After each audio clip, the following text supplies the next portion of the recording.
So today I wanted to talk about one of the more interesting teams, and that is UConn. So UConn, obviously, they have a new head coach, and last year they had a 9-win season, one of their best seasons they've had in quite some time.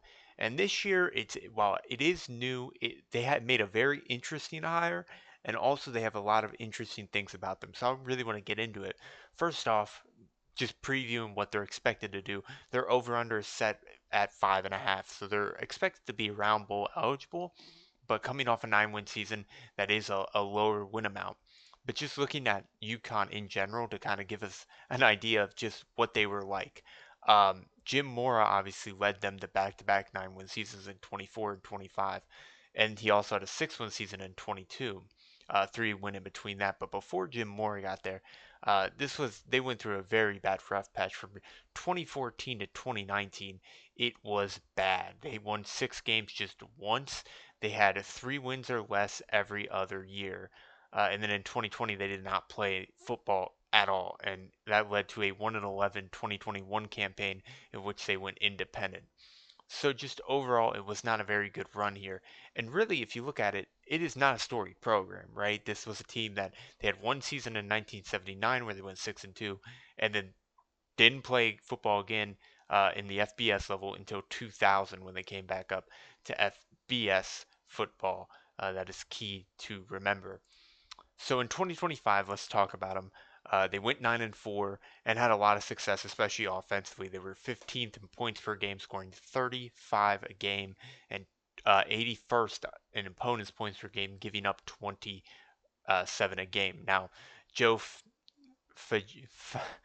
Joe Fagino had a very good year, 3,400 yards, 28 TDs, just one interception on 69% completion percentage. Really, really, really good. They also had a really good receiver in Skylar Bell, 1,200 yards, 13 TDs. So that's kind of the highlights I wanted to make in terms of their team last year. Looking at what they did last year, again, they were 9-win teams, but if you really look at it, they could have been a lot better, including those 9 wins was an OT loss at Rice, an OT loss at Delaware, and an OT loss um, at Syracuse. So 3 of their 4 losses last year were in overtime, and they had a win over Duke. They had a win over Buffalo and FIU and Boston College, so they were able to beat some FBS programs too. And then obviously in the Fenway Bowl without Jim Mora, they lost to Army. So Jim Mora leaves. He goes to Colorado State, where he is now in the Pac-12. So who do they bring in? And they made one of the more interesting hires I've seen, and that's Jason Candle. Now, this was an interesting hire because he was a very good coach at Toledo. He's coming from Toledo, who is a MAC school, and coming to Independence, uh, UConn, no conference, right? He was at Toledo for 11 years, and in those 11 years, had 6 or more wins every single year, went 81 and 44.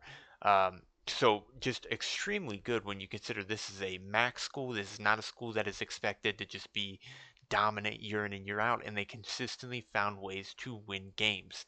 The big question at UConn, however, uh, well, and again, before we actually get to that, let's look at Toledo for a second because I think this is going to be what's key, and that is, where what UConn was good at last year was offense. But if you look at Toledo, this was an elite defensive team, right? Last year they gave up 13.3 points per game. That was fourth. You look at 2024, it was 47th, only gave up 23 points per game. Go back to 2023, it was only giving up 20 points per game, 22nd. So under Jason Candle, he very much usually produces a good defense. So that is something to remember, especially coming into this year, is it does feel like it's going to be more of a defensive oriented team. And that's key because coming into this year, there's now set quarterback.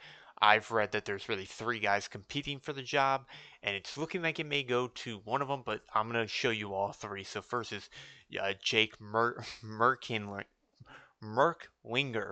Jake Merklinger, who is from Tennessee. Now he was a highly touted prospect. I saw somewhere that he might have even been a 4-star.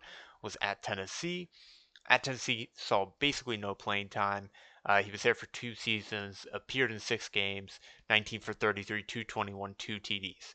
So really didn't get much playing time, but he was a former highly touted prospect. Then you got Caleb Osborne. Now Caleb Osborne was at Toledo. with Jason Candle. In last year, he appeared in 7 games, 32 for 52, 61% completion percentage, 427 yards, 3 TDs, no picks. Add in the rushing, 282, 2 TDs. So a little bit of a dual threat there. He has that Jason Candle connection. But from what I've read and what I've seen, it looks like maybe Tucker McDonald has the early lead to win that job. Now, again, that's the early lead. They haven't named anybody from what I've seen so far. In a couple weeks, they'll probably name somebody.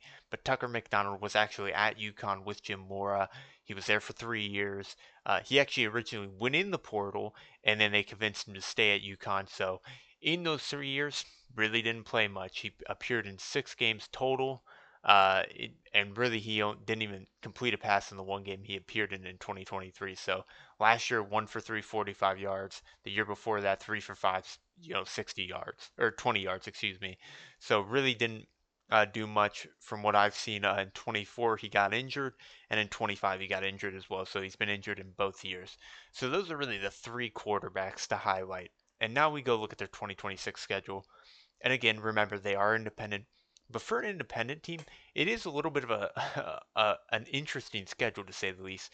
They open against Lafayette, then they get Maryland, at Southern Miss, at Miami. Miami's been good, these past couple years. Then they get Syracuse at Temple before a bye. Then they get UMass at Air Force, North Carolina, James Madison, Old Dominion, and at Wyoming.